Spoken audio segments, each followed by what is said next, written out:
আমি বাবাকে অনুরোধ করে বললাম, বাবা দয়া করে আস্তে করো, অনেক জ্বালাপড়া করছে। বাবা তখন বলল, মা আর একটু সহ্য করো। তারপর হঠাৎ জ্বালাপড়াটার আরও তীব্র হয়ে উঠল। আমি ব্যথায় কেঁদে ফেললাম। তারপর যা ঘটল সম্পূর্ণ ভিডিওটি দেখলে বুঝতে পারবেন। বন্ধুরা, আমার নাম সীমা, আমার বাড়ি ঢাকা মিরপুর। আমি 10ম শ্রেণীতে পড়ি। আমার মা আমি যখন ছোট ছিলাম তখন মারা গিয়েছিলেন। তারপর আমার বাবা আর বিয়ে করেননি। আমাকে ছোট থেকে আমার দাদি লালন পালন করে বড় করেছেন। আমি বাবার আদর খুব কম পেতাম, কারণ বাবা অস্ট্রেলিয়াতে থাকেন। তিনি 2 থেকে 3 বছর পর একবার বাংলাদেশে আসেন। আমার দাদি বেশ কিছুদিন হলো খুব অসুস্থ। হঠাৎ করে তিনি মারা গেলেন। তারপর বাবা দাদির মৃত্যুর সংবাদ পেয়ে বিদেশ থেকে দ্রুত বাংলাদেশে চলে আসলেন। দাদি মারা যাওয়াতে আমি খুব ভেঙে পড়ি। পৃথিবীতে তিনি আমার একমাত্র আপনজন ছিল। তারপর বেশ কয়েকদিন কেটে গেল। একদিন সকালবেলা আমি এবং বাবা ব্রেকফাস্ট করছিলাম, ঠিক তখনই বাবা আমার দিকে এমনভাবে তাকিয়েছেন যেন সে আমাকে কখনো দেখেননি। আমি বাবার সেই অদ্ভুত দৃষ্টি দেখে কিছুটা অস্বস্তি বোধ করলাম। তারপর আমি খাবার খাওয়ানোতে মনোযোগ দিলাম। খেতে খেতে কিছুক্ষণ পর যখন বাবার দিকে তাকালাম, তখন দেখি তিনি আবারও তাকিয়েছেন এবং তার মনের ভাবটা আমি বুঝতে পারছি না। সে মনে মনে কি ভাবছে, তার তাকানোর অঙ্গিভঙ্গি আমার ভালো লাগছিল না। আমি ভেতরে ভেতরে আরও অস্বস্তি অনুভব করলাম। দ্রুত খাওয়া শেষ করে উঠে পড়তে চাইলাম, কিন্তু বাবা হঠাৎ ডেকে বললেন, শিলা, একটু বসো, তোমার সঙ্গে কিছু কথা বলতে চাই। আমি থমকে দাঁড়ালাম। বাবার কণ্ঠে এক ধরনের অচেনা ভাব ছিল, যা আমাকে আরও চিন্তায় ফেলে দিল। বুকের ভেতর অজানা ভয় কাজ করছিল। বুঝতে পারছিলাম না বাবা আসলে কি বলতে চেয়েছেন। আমি বাবার কথার অপেক্ষায় চুপচাপ বসে রইলাম। কয়েক সেকেন্ডের জন্য নীরবতা নেমে এলো। তারপর বাবা ধীরে ধীরে বললেন, শিলা, তুমি তো অনেক বড় হয়ে গেছো। তোমাকে 2 বছর আগেও আমি ছোটই মনে করতাম, কিন্তু হঠাৎ করে তুমি এত বড় হয়ে গেলে যে তোমাকে দেখে আর বোঝার উপায় নেই যে তুমি আগে ছোট ছিলে। তারপর বাবা একটু থেমে তার চোখে আনন্দের ঝলক নিয়ে বললেন, সীমা, তুমি তো সত্যিই অনেক সুন্দরী হয়ে গেছো। তোমার চেহারা আর ফিটনেস দেখে মনে হচ্ছে সময় যেন তোমার জন্য থেমেছিল না। তারপর বাবা আরও মৃদু হাসি দিয়ে বললেন, সীমা, তুমি সত্যিই অনেক পরিবর্তন হয়েছ। তোমার চোখের উজ্জ্বলতা, হাসির সৌন্দর্য, চুলের ঝলক আর তোমার পুরো শরীরের স্বাভাবিক উজ্জ্বলতা সবই চমৎকার দেখাচ্ছে। তুমি সত্যিই অনেক সুন্দরী। আমি বাবা কথা বলার সময় থমকে গিয়েছিলাম। ভেতরে কেমন অদ্ভুত গরম আর অস্থিরতার অনুভূতি কাজ করছিল। হঠাৎ আমি ভয় এবং কৌতূহলের মিশ্রণে বাবার দিকে তাকিয়ে বললাম, বাবা, তুমি সত্যি কি ভাবছ? বাবা হেসে কিছুই না বলে চুপচাপ আমার দিকে তাকিয়ে রইলেন।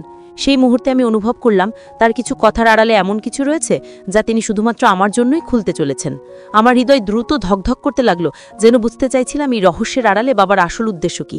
তারপর হঠাৎ বাবা বললেন, সীমা, আজ রাতে আমরা দুজন একসাথে বসে অনেক কথা বলবো।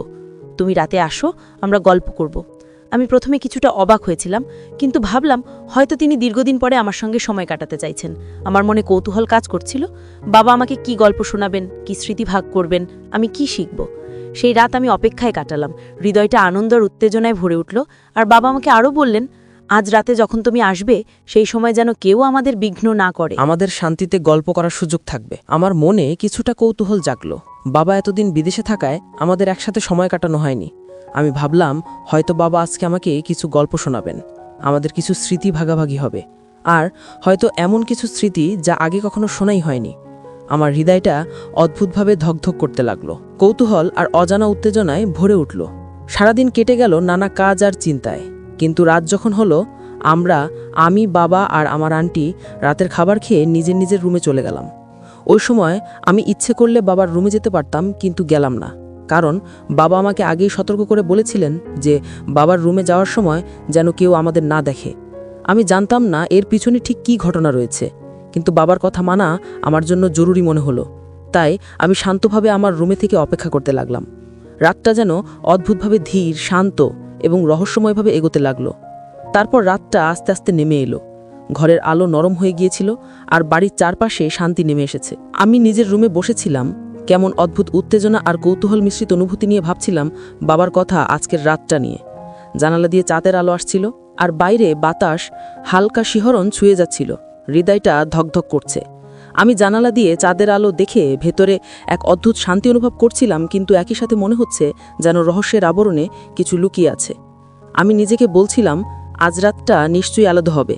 বাবা হয়তো আমাকে তার কিছু স্মৃতি, কিছু গল্প শোনাবেন যা আগে কখনো শোনাই হয়নি। হঠাৎ আমি শুনলাম বাবার রুমের দরজা ধীরে ধীরে খোলার শব্দ। আমার হৃদয় আরও দ্রুত ধকধক করতে লাগলো। মনে হচ্ছিল এই মুহূর্তে সব রহস্য উন্মোচিত হতে চলেছে, আর আমি চোখ বন্ধ করে সেই অজানা অভিজ্ঞতার জন্য প্রস্তুত হচ্ছিলাম। তারপর আমি ধীরে ধীরে রুমের দরজার দিকে এগোতে লাগলাম। চাঁদের আলোয় সবকিছু অদ্ভুতভাবে উজ্জ্বল লাগছিল। আমার হৃদয় দ্রুত ধকধক করছিল। উত্তেজনা আর কৌতূহলের মিশ্রণে বাবার রুমে প্রবেশ করার মুহূর্তেই আমার মনে অজানা ভয় ও আশ্চর্যের অনুভূতি ভাসছিল। দরজার হাতল ধীরে ধীরে নাড়ালাম, আর ধীরে ধীরে দরজা খুলল। ঘরের মধ্যে নরম আলো, সাদা চাদর আর বাবার শান্ত উপস্থিতি সবকিছু যেন সময়কে থামিয়ে দিয়ে মুহূর্তটাকে আরও রহস্যময় করে তুলেছে। আমি ঘরের মধ্যে ঢুকতেই বাবা হালকা হেসে বললেন, সীমা, ভিতরে আসো, বসো। তুমি 1 মিনিট এখানে বসো, আমি একটু পর আসছি। তারপর বাবা কই যেন গেলেন। তিনি কোথায় গেলেন এটা আমি জানি না, আমাকে বলেও যাননি। আর আমি একা রুমের মধ্যে বসে রইলাম। হঠাৎ ঘরের আলো নিভে গেল। আমার চোখে অন্ধকার নেমে এলো, আর আমার কাছে মোবাইল বা কোনো লাইটও ছিল না। আমি প্রথমে একটু ভয় পেলাম। অন্ধকারের মধ্যে সবকিছু অস্পষ্ট, ধ্বনিটা মৃদু এবং অদ্ভুত মনে হচ্ছিল। কিন্তু সাথে সাথে আমার মন একটা অদ্ভুত উত্তেজনা অনুভব করতে লাগলো।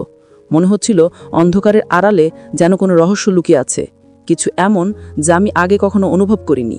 আমি ধীরে ধীরে বসে রইলাম, হৃদয়টা দ্রুত ধকধক করছিল। চারপাশে নিস্তব্ধতা, বাতাসের হালকা শব্দ সব মিলিয়ে এক রহস্যময় পরিবেশ তৈরি করেছিল। আমি বুঝতে পারছিলাম এই রাতটা সাধারণ রাত নয়। এখানে কিছু এমন ঘটতে চলেছে যা আমাকে অন্যরকম অভিজ্ঞতা দেবে, একটি অজানা, গভীর এবং অবিস্মরণীয় মুহূর্ত। আমি অন্ধকারে বসেছিলাম, চারপাশ নিস্তব্ধ। কিছুক্ষণ পর হঠাৎ শুনতে পেলাম দরজার নরম চাবির শব্দ। আমার হৃদয় দ্রুত ধকধক করতে লাগলো। মনে হচ্ছিল বাবা ফিরে এসেছেন। এক ধীরে ধীরে কদমের শব্দ রুমে ভেসে এলো। আমি অন্ধকারে তার সিলুয়েট দেখার চেষ্টা করলাম, কিন্তু কিছুই দেখা যাচ্ছিল না। শুধু মনে হচ্ছিল তার উপস্থিতি আমার কাছাকাছি, আর সেই উপস্থিতি এক অদ্ভুত শান্তি এবং কৌতূহল দিচ্ছিল। বাবার ধীর কণ্ঠে বললেন, সীমা, ভয় পেও না, সব ঠিক আছে, তুমি শুধু আমার সঙ্গে বসে থাকো। আমি হালকা শ্বাস নিলাম। অন্ধকারে তার কণ্ঠস্বর যেন আরও কাছের হয়ে আসছিল। মনে হচ্ছিল তিনি শুধু আমার জন্যই এখানে আছেন, এবং এই মুহূর্তটা আমাদের মধ্যে একটি বিশেষ স্মৃতি হয়ে যাবে।